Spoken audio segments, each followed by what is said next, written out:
In the last episode of Isla Napali, we finally managed to squeeze some more details into the entrance area, such as some turnstiles and a little information kiosk in the front of the building.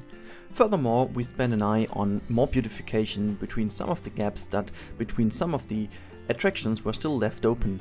And in the end of the episode, we focused more and more on making an information kiosk, which has to be still finished. So now enjoy the next episode of Isla Napali.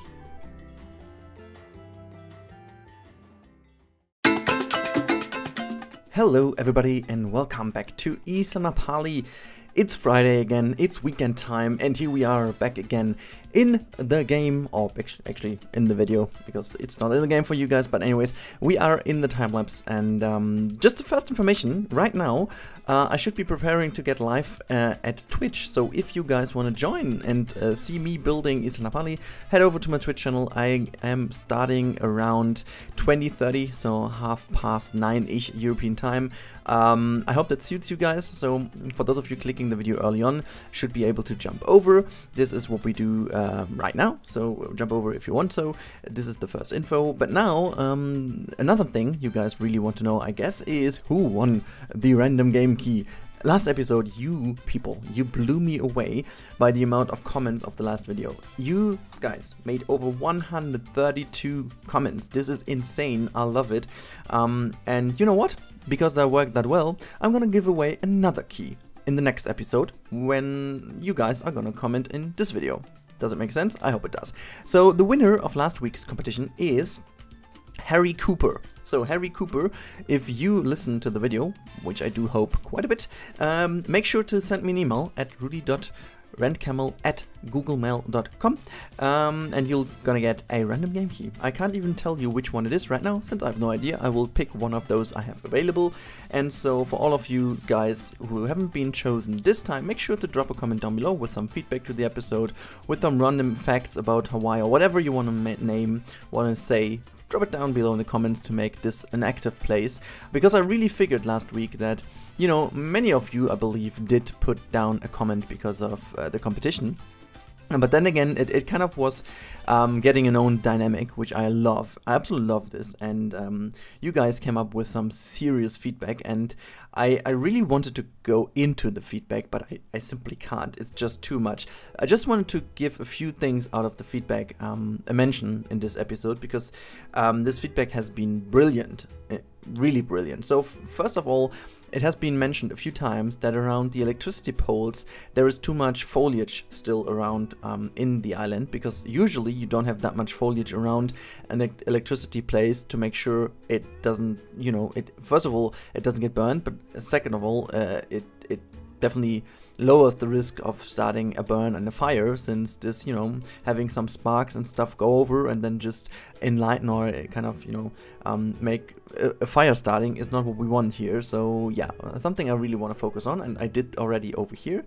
As you can see, this information kiosk now got a little bit of a backstage area. I just wanted to keep it really small, just to make sure this little extra bit of realism to put that in here. But yeah, this episode will be all about some smaller things, which are basically the preparation for the upcoming episodes in the next couple of weeks. I'm gonna talk about this as soon as we are really in these little time-lapse areas. But then again, you guys also came up with the feedback that at this moment in time, the park features too many thrill rides in comparison to family-friendly rides, and this park has basically a history of being a family-friendly park at the beginning. And the cool thing is, first of all, you guys are completely right. That's the first thing I wanted to say. But the second thing is, we are kind of building the whole thing backwards. So we are starting in an area which is the more modern area of the park, and we are going to get into the most old area now. So this area you can see right now with the dive coaster and with the Big Dipper coaster, with the Roctopus, even though the Roctopus has been relocated. But you know, this is more like the modern part of the park, which has been intentionally created to be more attractive for older people, for more intensity rides and stuff. So this makes perfect sense. The more we get into the older part of the park, it gets more and more less intense and more classic, more and more family friendly, as you will see at the end of this episode. But yeah, you may have seen what I've done just in the background. I have created a little blueprint of a water connection pipe system. This is for the moment just a placeholder to make sure that we do have a connection somewhere. What I will need is some feedback of you guys. I based this on some photos I found online, so nothing major, is not a big research that went into. I just wanted to have a little bit of a visible pipe connection. As you can see, I made a bigger part over here to make sure that this little water basin, which is below that topspin, has also a connection, and all the other things as well. We're gonna also have a little bit of a pipe work going down here into the canyon, which I haven't touched yet because that would be way too much work for this episode, and I didn't want to squeeze that in. But I wanted to make sure at least to have already some blueprints of water pipe connection, since in the future we are going to get into some more water-related stuff, such as having a cleaning mechanism of water and also refurbishment center. We're gonna have a pump system, and we're gonna have like an ocean sea water refreshment system, however this would be called, but which is kind of dealing with the seawater that turns the seawater into clear water that we can use and then brings it back into the overall environmental circle of life, I don't know, to make sure that we make most of the environment around us without destroying it and abusing it. We should use it but not abuse it. Anyways, this is one thing I made just to make sure that we do have it in the future.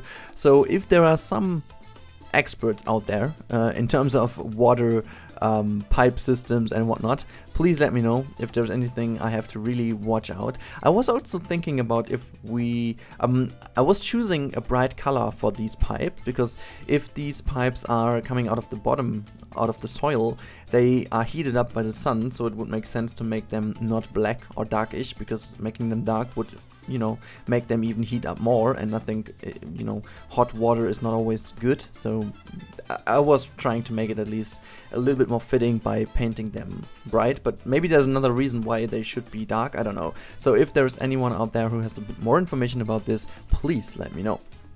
So next up is the go-kart track, as you can see in the background, and wow, you guys had a lot of feedback about this one.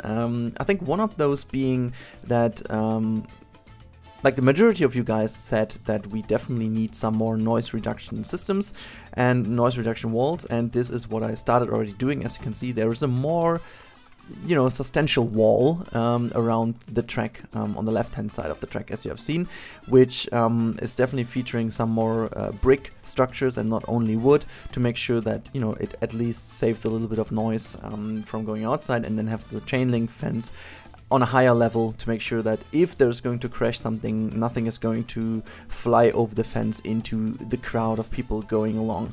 I was just spamming some wheels and tires here and there just to make sure that I get a basic look done already. We will do this in the stream today to make this look a little bit better than it is at the moment. This is just me testing a little bit around with the stuff, and I now desperately need your feedback if you guys like this style, and so I'm gonna go and make this style work for the entire go-karts track.